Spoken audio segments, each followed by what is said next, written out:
Thus, naked mind, control alcohol, find freedom, rediscover happiness, or change your life. Book by Annie Grace. Let's start. Chapter 8. Alcohol kills you slowly without your knowledge. Alcohol slows the pace of communication between the neurotransmitters in our brain. These neurotransmitters work as the messenger between the neurons, trillions of tiny nerve cells that translate information into signals that the brain and body can understand in our bodies. The neurotransmitters are powerful, and they change our feelings, moods, and physical responses. It does this by slowing down communication from our senses and by decreasing our responsiveness. Our cerebellum, which is responsible for motor coordination, memory, and emotional response, gets tampered with by alcohol. Our limbic system, which monitors our memories, thoughts, and emotions, also gets slowed down. This is why the cerebral cortex, which manages activity, including planning, social interaction, problem solving, and learning, becomes weak. When we drink a glass of alcohol, all of these changes go on in our bodies without our knowledge. If not monitored, they can lead to irritation, anger, depression, and even death.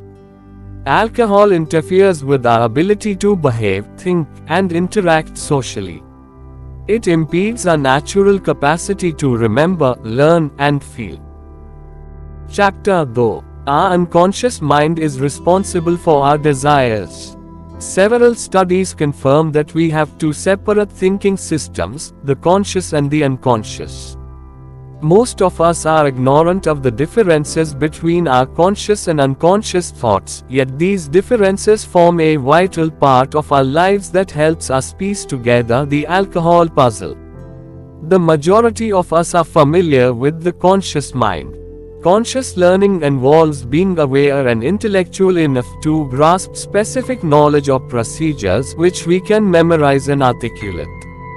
When we want to change something in our lives, we usually start with a conscious decision.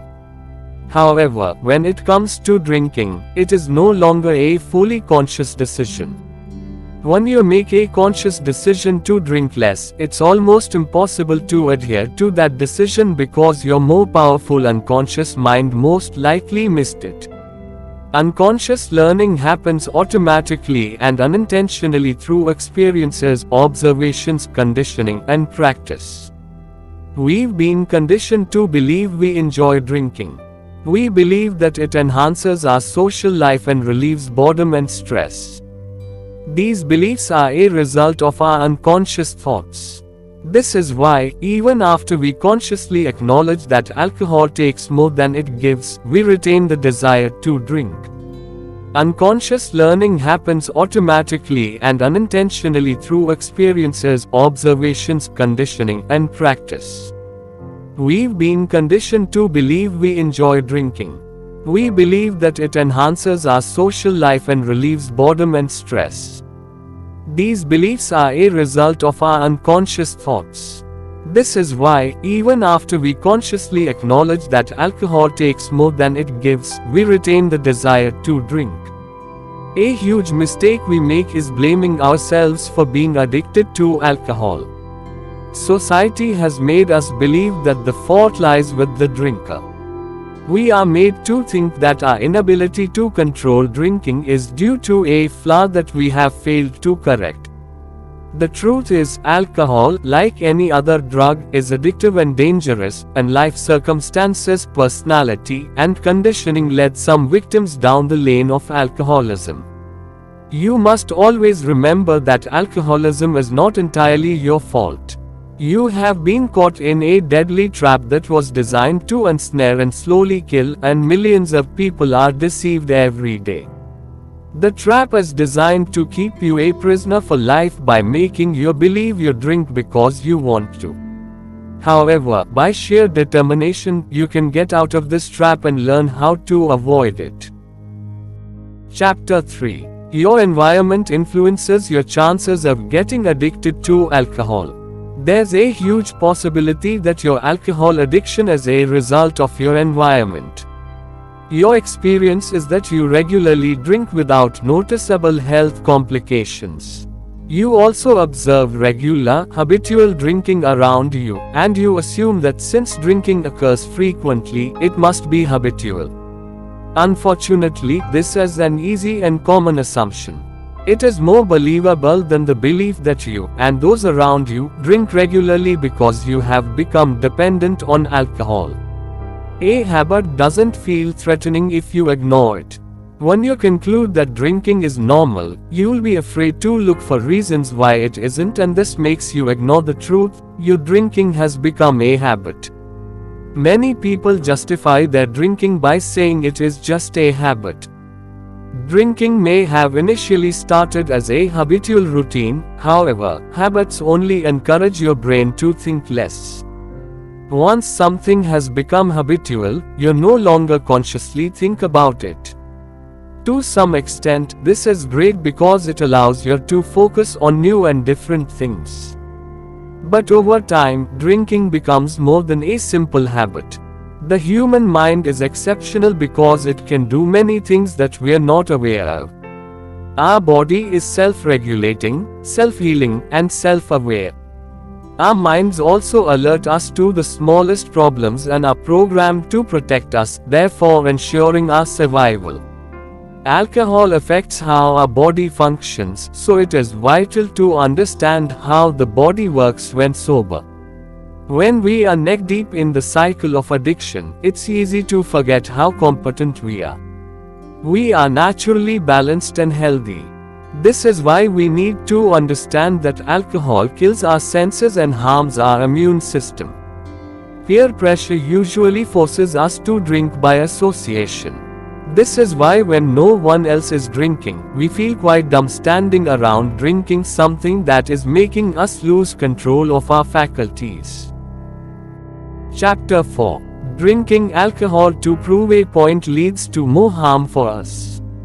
Any level of alcohol consumption massively increases the risk of developing alcohol-related cancer. On the other hand, any reduction in alcohol intake lowers our chances of developing cancer. It's a known fact that we can die from alcohol poisoning by drinking too much alcohol in one sitting. What we may not know, however, is that alcohol overdose can also occur from a continual infusion of alcohol into the bloodstream over time. Early death from alcohol kills millions of people every year, and a lot of these victims thought they didn't take enough alcohol to die from it. In our modern age, we live longer than ever before. We are not under attack by neighboring tribes or wild animals, and we go to the grocery store rather than hunting for food. As a result of these, we assume fear to be a weakness when, in reality, fear allows us to exercise caution and make better decisions. Considering that fear is key to our survival, calling someone fearless doesn't seem like much of a compliment. It is good for us to feel fear. It prevents us from taking unnecessary risks. However, alcohol numbs our senses and prevents us from feeling natural fear. In our society, we have various ways of protecting ourselves. We always look for activities to demonstrate our bravery because we hate to associate with fear. In a bid to show that we aren't cowards, we tend to do some things that are not good for the body. Drinking is one of those things. We are aware that drinking has dangers, yet we brag about our ability to drink to stupor. Drinking is so ingrained in our lifestyles that we've been trained, both consciously and unconsciously, to try alcohol. To avoid this, we need to have a way to find the freedom that will not result in tragedy or deprivation, and we need to stop drinking to prove any point to anyone. We must not feel like we are living a dull and deprived life without alcohol. By the time we are ready to decide how much we will drink, our unconscious mind will retain no desire to drink. Chapter 5. Drinking can make us more violent, even when we don't intend to be. When drunk, men assume a greater level of sexual interest than most women intend to communicate. As a man, the perception that a woman leads you on can cause you to read the wrong signals. Drunk men are more likely than sober men to find the use of force to obtain sex acceptable. While these dangers are predominant amongst men, alcohol also affects a woman's ability to assess and react to risk. When drinking, women are more likely to take risks that they would generally avoid, such as being alone with a strange man. Shyness and inhibitions are not negative, yet we've been conditioned to think they are. It's not a lot of fun to be shy, but it's normal. Unfortunately, since society frowns on shyness, many people have resorted to alcohol to develop a talkative nature. However, when our talkative nature stems from drinking, it's neither thoughtful nor eloquent. Our brains function slower, and we have fewer filters between our thoughts and our mouths. As a society, we have to stop believing that shyness is a curse. We must eliminate the societal bias toward extroverts because we are ashamed of our natural inhibitions. The best approach to shyness is to accept ourselves. We must realize that everyone is different in unique ways and that no matter how much we try, we can't please everyone. Many of us have tried to quit drinking alcohol, but we believe it's too hard for us to do it. When quitting becomes difficult, it reinforces our belief that alcohol holds a great deal of power over us. We believe that it must be incredibly addictive, and we must be incredibly addicted. The more we dwell on reasons not to drink, the more upset we feel when we abstain, and the worse we feel when we give in to temptation. This is so because we've determined that alcohol causes us problems, and our efforts to cut back have taken the joy out of drinking. To find freedom, we must begin by understanding the adverse effects of alcohol. Chapter 6. Quitting alcohol is hard, especially when you don't know how to. People who simply quit without programs or outside help are more successful in maintaining a healthy relationship with alcohol. They are more at peace with their lives and happier about their decision. This is so because a significant portion of their time and energy is not dedicated to maintaining success. Instead of allowing their lives to be determined by daily meetings, readings, and devotionals, alcoholism fades into the background, allowing them to be truly free. There are a few ways we convince our inner mind about the dangers of alcoholism. Point 1. We can change our behavior. I won't drink anymore. Point 2. We can justify our behavior by changing the conflicting idea or information. I can drink every once in a while. I deserve it. Point 3. We can justify our behavior by adding new actions. It's ok. I will stop drinking later today. Point 4. Or we can delude ourselves by ignoring or denying the conflicting information. Drinking isn't that bad for my health. As is expected, the first conviction should be the best one, but the truth is that most of us follow the other three options instead. Alcohol is addictive, and with addictive substances we find more complications. To find ourselves again and to restore happiness, we must remove the disagreement inside our minds. And the first step is to examine the supposed benefits of alcohol and prove, logically and rationally, that few to none exist. Addiction isn't spontaneous. Because our body is not yet falling apart and we have the means to satisfy our cravings doesn't mean we aren't addicted. We might not be completely physically and mentally dependent on alcohol yet. But if we think we need a drink to enjoy social occasions or relieve stress, we have become emotionally dependent. The cumulative effect of alcohol on any drinker is unhappiness, not happiness. Another step is to experience alcohol to see if you enjoy it. Ask yourself if you are happier than before. Also, ask yourself if you want to spend the rest of your life in that drunken state. If your answer is no, then you know that you have to stop drinking. Chapter 7. We must engage in social activities that are fun if we want to stop drinking. According to research by Johann Hari, a British writer and journalist, social activities can help prevent addiction. Addiction can turn you into a loner, you'll end up with secrets, and you won't be able to connect with others as well as you used to. When drinking, we become isolated, lose ourselves, and miss out on true companionship opportunities. It's not the drinking we engage in that makes activities fun, we enjoy them because we are with friends. The misconception that drinking enhances experiences has been ingrained in our conscious and unconscious minds through the media. We reconfirm this when we develop physical alcohol dependence. Alcohol can take 10 days to leave our system entirely, and by then, our body physically craves another drink. The relief of feeding this craving makes alcohol seem as if it contributes to our enjoyment of an occasion. The mental belief that drinking enhances an occasion creates a placebo effect. Since we believe alcohol is helping us have fun, it does. This is because the mind is incredibly powerful. If we skip a drink, we feel deprived. We then come to believe that we won't have fun without a drink. As drinking is addictive, we eventually create a physical addiction. At this stage, once we are addicted, we will feel tormented when we do not allow ourselves to drink.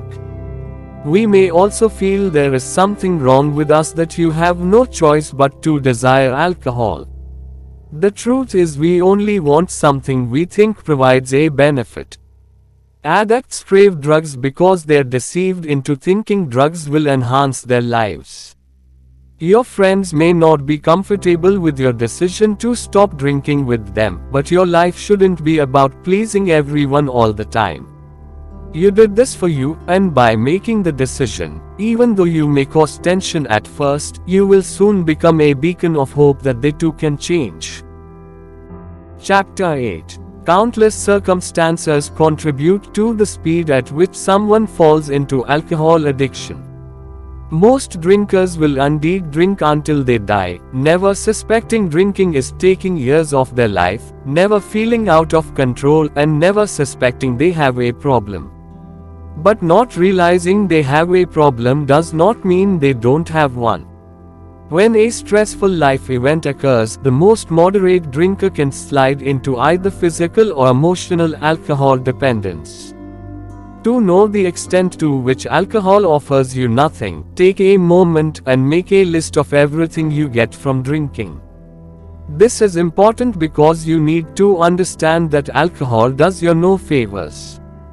If you barely find anything good that alcohol offers you, you should know that you are killing yourself slowly. If, after going through your list, you become scared, then you have a bigger problem. Addiction creates fear in you, and your mind taps into this fear and tricks you into ignoring all the warnings. You'll only remember the good times you had with that addiction, and this makes it hard to break away. Conscious ignorance might work for the short term, but you'll most likely relapse. If you decide to ignore the dangers of alcoholism consciously, you may never break away from addiction. Ignorance is only bliss if nothing can be done to make things better. Through knowledge and education, however, you achieve freedom. By eliminating the addiction in your life, you will experience more pleasure being whole, healthy, and happy than you ever did from drinking. Contrary to popular opinion, drinking does not make dull people fun. Alcohol makes smart and engaging people dumb and boring.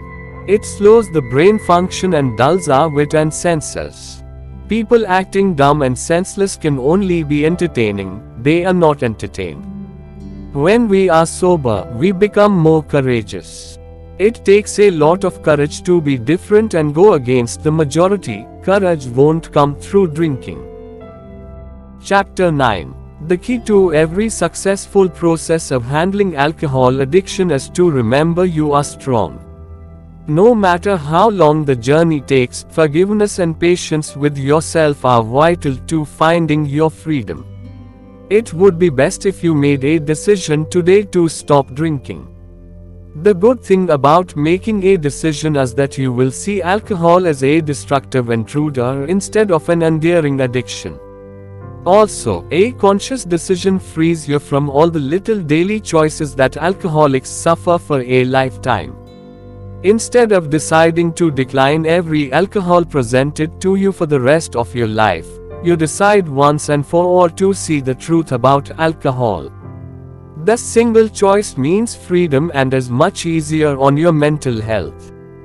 A single choice can be made in conscious knowledge, whereas daily decisions rely on constant willpower. Achieving freedom has two parts: awareness and acceptance. First, we must be aware that we have become emotionally and physically dependent on alcohol because we cannot fix an issue that we don't realize is there.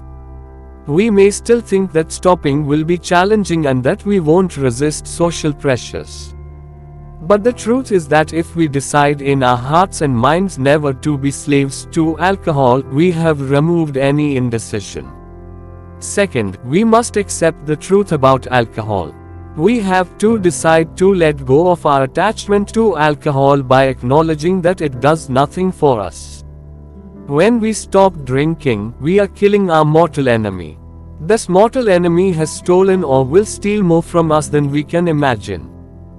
Breaking away from addiction is a journey, not a destination.